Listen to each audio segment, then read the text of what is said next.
Gagan Saudi ಅರೇಬಿಯಾಗೆ ಹೋಗಿ Saudi ಅರೇಬಿಯಾದ ಸೌಂದರ್ಯವನ್ನೆಲ್ಲ ತೋರಿಸಿದಾಗ ನಮ್ಮವರೇ, ನಮ್ಮ ಜನಗಳೇ wow wow bro, wow wow bro ಅಂತ ಚಪ್ಪಾಳೆಯನ್ನು ತಡ್ತಾ ಇದ್ರು.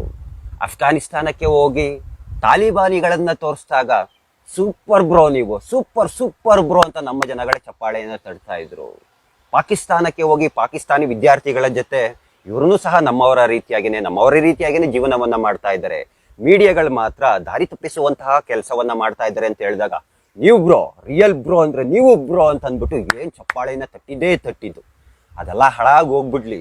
ನಮ್ಮ ವಿರೋಧಿ ದೇಶ ಚೈನಾಕ್ಕೆ ಹೋಗಿ ಚೈನಾದಲ್ಲಿ ಒಂದು ವಿಡಿಯೋವನ್ನ ಮಾಡಿಬಿಟ್ಟಾಗ ನಮ್ಮ ಹೆಮ್ಮೆಯ ಕನ್ನಡಿಗ ಬ್ರೋ, ನೀವು ನಮ್ಮ ಹೆಮ್ಮೆಯ ಕನ್ನಡಿಗ ಬ್ರೋ, ಮಾಡಿದ್ರೆ ನಿಮ್ಮ ರೀತಿಯಾಗಿ ವಿಡಿಯೋವನ್ನು ಮಾಡಬೇಕು ಬ್ರೋ, ಎಕ್ಸಲೆಂಟ್ ಬ್ರೋ ಅಂತ ಹೇಳಿದ್ದು. ಆದ್ರೆ ಈ ಒಂದು 5-6 ದಿನಗಳಿಂದ ಅಯೋಧ್ಯೆಗೆ ಹೋಗಿದ್ದೇ ತಡ ಈ ರೀತಿಯಾಗಿ ಯಾರು ಬೆಂಬಲವನ್ನ ಕೊಡ್ತಾ ಇದ್ರು ಅದರಲ್ಲಿರುವಂತಹ ಕೆಲವೊಂದಷ್ಟು ಜನರ ಮುಖ ಯಾವ ರೀತಿಯಾಗಿ ಆಗ್ಬಿಟ್ಟಿದೆ ಅಂತಂದ್ರೆ ಇಂಗತಿಂದ ಮಂಗ್ಯನ ಮಖ ಆದ ರೀತಿಯಾಗಿ ಆಗ್ಬಿಟ್ಟಿದೆ. ಯಾಕ್ರಪ್ಪ, ಇಷ್ಟು ದಿನ ಜಾತ್ಯತೀತವಾದಿಯಾಗಿ ಕಾಣಿಸ್ತಿದ್ದಂತಹ ಹುಡುಗ ಈಗ ಮನುವಾದಿಯಾಗಿ ಕಾಣಿಸ್ತಾ ಇದ್ದಾನ ನಿಮ್ಮ ಕಣ್ಣುಗಳಲ್ಲೆಲ್ಲ. ನಾನು ಕೆಲವೊಂದಷ್ಟು ಪೋಸ್ಟ್ಗಳನ್ನೆಲ್ಲ ನೋಡ್ತಾ ಇದ್ದೆ.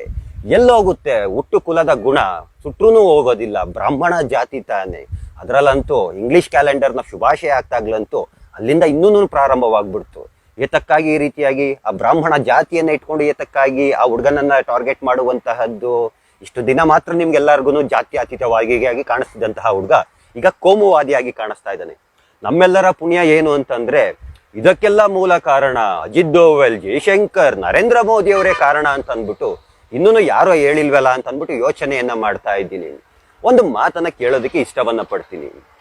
ಚೈನಾ 70 ವರ್ಷ ಡೆವಲಪ್ ಆಗ್ಬಿಟ್ಟಿದೆ, ನಮ್ಗಿಂತ ಮುಂದೆ ಹೋಗ್ಬಿಟ್ಟಿದೆ ಅಂತ ಹೇಳಿದಾಗ ಆ ವಿಡಿಯೋವನ್ನ ಇಟ್ಕೊಂಡು ಏನೆಲ್ಲಾ ಪೇಜಲ್ಲೂ ಹಾಕೊಂಡು ನೋಡ್ರು ಅಂಧ ಭಕ್ತರ ನೋಡ್ರು ಅಂತ ಅಂದ್ಬಿಟ್ಟು ತೋರಿಸಿದ್ದು. ಏನೆಲ್ಲಾ ಪೇಜಲ್ಲೂ ಹಾಕೊಂಡು ಅಂಧ ಭಕ್ತರ ಯಾಕ್ರೋ ಧರ್ಮ ಹಿಂದುತ್ವ ಅಂತ ಅಂದ್ಬಿಟ್ಟು ಎಲ್ಲ ಹೋಗ್ತೀರಾ, ಯಾಕ್ರೋ ಬೇಕು ನಿಮ್ಗೆ, ನೋಡ್ರೋ ಚೈನಾ ಹೇಗೆ ಹೋಗಿದೆ ಅಂತ ಅಂದ್ಬಿಟ್ಟು ಮಾತಾಡಿದ್ದು.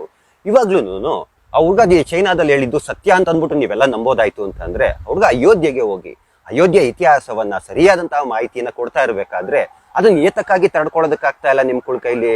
ಏತಕ್ಕಾಗಿ ಈ ರೀತಿಯಾಗಿ ಆಡ್ತಾ ಇರೋಂತಹದ್ದು? ನನಗೆ ಒಂದು ವಿಚಾರ ತುಂಬಾ ಚೆನ್ನಾಗಿ ಅರ್ಥ ಆಯ್ತು. ನಾವು ಏನು ಮಾಹಿತಿಯನ್ನ ಕೊಡ್ತೀವಿ ಆ ಮಾಹಿತಿಗಳು ನಿಮ್ಗೆ ಇಷ್ಟ ಆಯ್ತು ಅಂತಂದ್ರೆ ಅದು ಸತ್ಯ ಅಂತ ಒಪ್ಕೊಳ್ತೀರಾ, ನಿಮ್ಗೆ ಇಷ್ಟ ಆಗ್ಲಿಲ್ವಾ ಅದು ಸುಳ್ಳು ಅಂತ ಒಪ್ಕೊಳ್ತೀರಾ. ನಾವು ಸುಳ್ಳು ಮಾಹಿತಿನೇ ನಿಮ್ಗೆ ನೀಡ್ಲಿ, ನಿಮ್ಗೆ ಇಷ್ಟ ಆಗ್ಬಿಡ್ತು ಅಂದ್ರೆ ಅದನ್ನೇ ಸತ್ಯ ಅಂತ ಒಪ್ಕೊಳ್ತೀರಾ, ಇಷ್ಟ ಆಗ್ಲಿಲ್ವಾ ಅದನ್ನು ತಪ್ಪು ಅಂತ ಒಪ್ಕೊಳ್ತೀರಾ. ಏತಕ್ಕಾಗಿ ಈ ರೀತಿಯಾದಂತಹ ಮನಸ್ಥಿತಿ ನಿಮ್ದು? ಒಂದು ಮಾತನ್ನ ನಮ್ಮವ್ರಿಗೆ ಹೇಳೋದಕ್ಕೆ ಇಷ್ಟವನ್ನ ಪಡ್ತೀನಿ.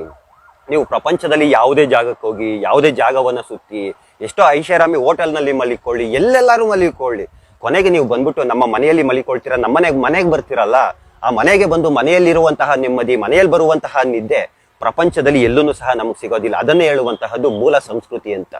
ನೀವು ಪ್ರಪಂಚದಲ್ಲಿ ಎಲ್ಲೇ ಹೋಗಿ ನೆಲೆಸಿರಿ, ಯಾವುದೇ ಜಾಗದಲ್ಲಿರಿ, ಎಲ್ಲೇ ಹೋಗ್ಬಿಟ್ಟು ಕೆಲಸವನ್ನ ಮಾಡ್ತೀರಿ, ನೀವು ಮರಣವನ್ನ ಹೊಂದಿದ ನಂತರ ನಿಮ್ಮ ಶವವನ್ನ ತೆಗೆದುಕೊಂಡು ಬರಂತಹದ್ದು ಇದೇ ನೆಲಕ್ಕೆ ತರಬೇಕು, ಇದೇ ನೆಲದಲ್ಲಿ ನಿಮ್ಮನ್ನ ಅಂತಿಮ ಸಂಸ್ಕಾರವನ್ನ ಮಾಡ್ತಾರೆ. ಇದನ್ನೇ ಹೇಳುವಂತಹದ್ದು ಮೂಲ ಧರ್ಮ.